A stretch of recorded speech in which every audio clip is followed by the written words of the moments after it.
Cidade do Vaticano, publicamente denominada Estado da Cidade do Vaticano, é o núcleo oficial da Igreja Católica. O menor país do mundo, localizado no interior da Itália, próximo à capital Roma. É lá que encontra-se o Papa, líder máximo do catolicismo e também da circunscrição estatal, que abriga cerca de 800 moradores.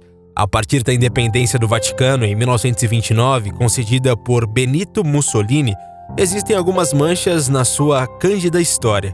Existem algumas coisas que os papas e suas comitivas poderiam querer que o grande público não descobrisse. Quer saber mais sobre essas coisas? Então vem com a gente! Mas antes de começarmos esse vídeo, gostaria de lhe pedir, se ainda não é inscrito em nosso canal, que se inscreva. Deixe o seu joinha no vídeo para nos ajudar. Já se inscreveu no canal e já deixou o seu joinha? Então agora confira! Segredos que o Vaticano não quer que você saiba.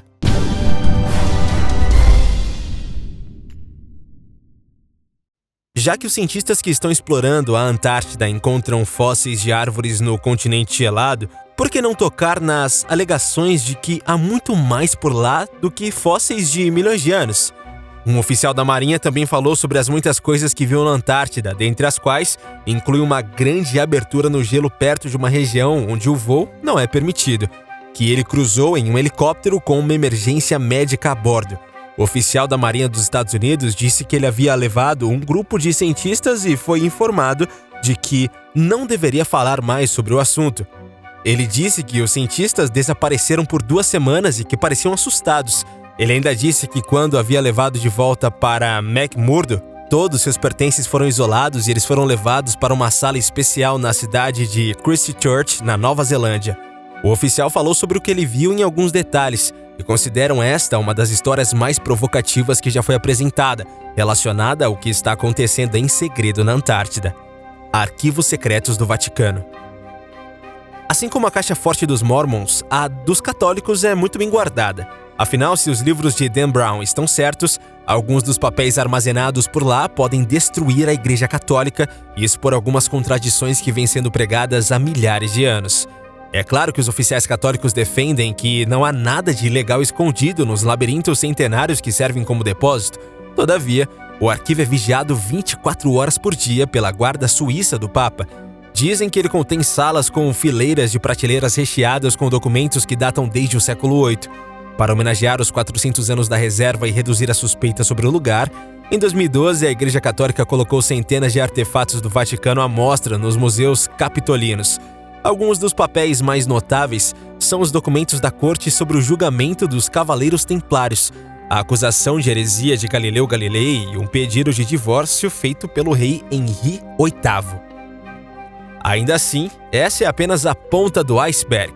Muitos criticam a igreja, pois apenas clérigos e estudantes qualificados podem entrar no arquivo, sendo que até mesmo aqueles que adentram o local não podem conferir alguns itens sem conseguir aprovação prévia. Há uma lenda urbana que diz que a Igreja Católica esconde alguns livros que validam a religião mórmon e contradizem a Bíblia, mas também existem aqueles que creem que o arquivo esconde as primeiras coleções de pornografia já encontradas. Cronovisor. O padre Pellegrino Ernetti, que dava aulas de música antiga na igreja de San Giorgio, em Veneza, afirmou em 1972 ter em sua posse uma máquina criada na década de 1940 por um grupo de cientistas importantes, com o qual ele poderia fotografar o passado, o sofrimento de Jesus, a traição de Judas e a destruição de Sodoma e Gomorra. Segundo Ernetti, esse feito tinha um sólido fundamento científico.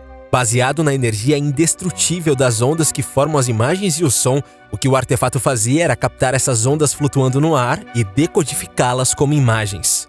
Na época, a reportagem em que o padre falava dessa invenção foi publicada ao lado de uma imagem de Cristo e dos apóstolos. Pouco tempo depois, as autoridades do Vaticano se manifestaram para desmentir publicamente a existência de Cronovisor. Ernetti, antes de morrer, acusou o Papa e a Santa Sé de terem confiscado a máquina. Segundo ele, a instituição queria evitar que certas verdades históricas viessem à tona.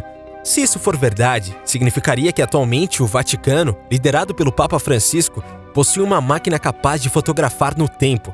E isso seria possível? Ou seria ético esconder algo que, se verdadeiro, poderia modificar a história como a entendemos? Orfanato. Pelo menos 400 crianças que passaram por um orfanato administrado por freiras católicas na Escócia teriam sido enterradas em uma única fossa em um cemitério próximo. O local abrigou mais de 11 mil órfãos durante o período de mais de um século, entre 1864 e 1981, mas chama a atenção o fato de que os registros oficiais do orfanato tenham registrado apenas 120 mortes. A denúncia feita em conjunto pela rádio BBC4 e pelo Sunday Post em 2017. O caso está sendo investigado por um órgão da Justiça da Escócia especializado em crimes e abuso infantil. Antigos moradores do Similon Park, localizado em Lanark e operado pelas Filhas da Caridade de São Vicente de Paula, denunciaram que havia repetidos casos de abuso no local. Frank Dossert e Jim Kane, que morreram ambos no início do ano, alegaram que muitos antigos internos de Similon Park foram submetidos a abusos físicos, incluindo agressões e humilhações públicas. De acordo com o Sunday Post, ambos defendiam a tese de que haviam morrido lá muito mais do que 120 crianças. Pelos registros oficiais, a maior parte destas mortes aconteceu de forma natural entre 1870 e 1930, por doenças como tuberculose e pneumonia. Mas as investigações da BBC4 e do Sunday Post examinaram atestados de óbito e encontrou referências a 402 crianças do Similon Park. Somente 2 foram enterradas em outros lugares, o que leva a crer que 400 delas tenham sido jogadas nessa fossa comunitária. Ainda segundo o Sunday Post, no cemitério mais próximo do orfanato, lápides marcam freiras e funcionários do orfanato enterrados ali, mas nenhum dos internos. Desaparecimento. A adolescente Manuela Orlandi tinha 15 anos de idade quando desapareceu misteriosamente em 22 de junho de 1983, ao sair da escola de música de Santo Apolinário, em Roma.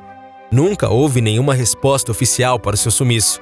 Manuela era filha de Ercole Orlandi, cidadão do Vaticano e funcionário da prefeitura da Casa Pontifícia. Ao longo dos 39 anos decorridos desde o desaparecimento, publicou-se vasta quantidade de teorias, acusações e especulações que envolvem desde a máfia italiana até eclesiásticos corrompidos, passando por militantes do grupo Frente de Libertação Turca, ao qual estava ligado o terrorista Mehmet Ali Agca, autor da tentativa de assassinar o Papa São João Paulo II em plena Praça de São Pedro em 13 de maio de 1981. Uma das teorias que se tornaram famosas a respeito do sumiço de Emanuela atribuiu seu sequestro e assassinato a uma ordem do arcebispo Paulius Casimir Marcinkus, na época presidente do Instituto para Obras da Religião, popularmente conhecido como Banco do Vaticano. Segundo essa acusação, Marcinkus teria pretendido mandar um recado ao pai da jovem porque ele viu documentos que não deveria ter visto. Tal acusação, que despertou indignação no Vaticano, foi feita em 2008, sem apresentação de provas, por Sabrina Minardi, ex-namorada de Enrico de Pedis, líder da organização Banda della Magliana, vinculada por investigações policiais a grupos mafiosos e a militantes neofascistas italianos. Em 2012, a família Orlandi pediu a exumação de restos ósseos encontrados ao lado do túmulo de Enrico de Pedis, na Basílica de Santo Apolinário, mas os estudos forenses concluíram que não se tratava de ossos da menina desaparecida. Ainda em 2012, o célebre exorcista Gabriele Amorfi afirmou que Emanuela foi raptada por um membro da polícia do Vaticano para orgias sexuais e depois assassinada. O exorcista ainda disse que o incidente envolveu agentes de uma embaixada estrangeira não identificada. Em 2018, ossos encontrados no porão de Nunciatura de Roma também foram analisados como sendo possivelmente de Emanuela, mas, de novo, as investigações científicas descartaram a possibilidade porque os restos eram anteriores a 1964. Em março de 2019, a família Orlandi recebeu uma carta anônima que indicaria a localização do corpo de Emanuela em um túmulo do cemitério Teutônico, situado dentro dos muros do Vaticano. A carta incluía a foto de um túmulo que deveria ser investigado, acompanhado pela enigmática frase: "Procurem onde o anjo indica". Em 11 de julho de 2019, por decreto do promotor de justiça do Tribunal do Estado da Cidade do Vaticano, foram abertos no cemitério teutônico os túmulos da princesa alemã Sophie Yvonne e Carlota Federica, e para surpresa geral, no entanto, nem sequer os restos das próprias princesas estavam dentro dos túmulos. Dentro da mesma investigação em que se abriram esses túmulos, foram encontradas ainda 2 ossadas no porão do Colégio Teutônico, Elas foram submetidas à análise do professor Giovanni Arcudi e sua equipe, respeitando-se protocolos internacionais e garantindo-se o acompanhamento do perito nomeado pela família Orlandi. O resultado das análises desses ossos deveria ter sido divulgado no mesmo ano, porém, ainda sem informações concretas. Mas e você? Já tinha ouvido falar sobre esses segredos? Deixe o seu comentário aí pra gente. Esse foi o nosso vídeo de hoje. Espero que você tenha gostado e, é claro, não se esqueçam de se inscrever no canal, deixar o seu like e compartilhar esse vídeo com os seus amigos.